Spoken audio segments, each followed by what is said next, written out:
প্রতিদিন রাতে ঘুমানোর আগে আল্লাহ তাআলার এই একটি নাম পাঠ করুন, আপনার ভাগ্য খুলে যাবে। আল্লাহ তাআলা আপনাকে সম্পদশালী বানিয়ে দিবেন।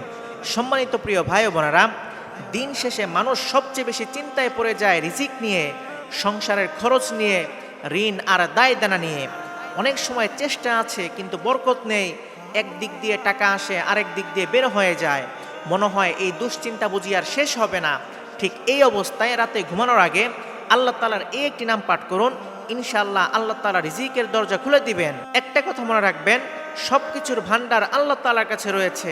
আল্লাহ তাআলা পবিত্র কোরআন মাজিদের মধ্যে বলেন, ওয়া ইম মিন শাইইন ইল্লা ইনদানা খাযাইনুহু ওয়া মা নুনাজ্জিলুহু ইল্লা বিকদারিম মা'লুম।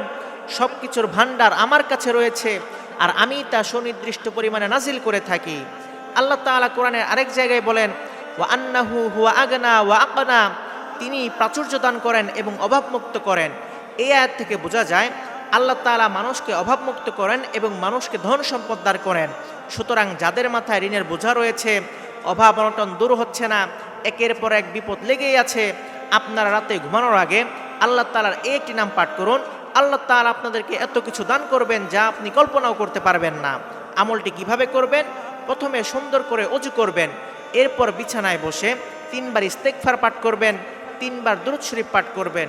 দুরূদের মধ্যে সবচেয়ে বেস্ট দুরূদ হচ্ছে দুরূদ ইব্রাহিম, যেটা আমরা নামাজের মধ্যে পড়ি।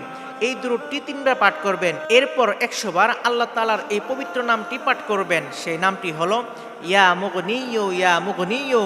এই পবিত্র নামটি 100 বার পাঠ করবেন।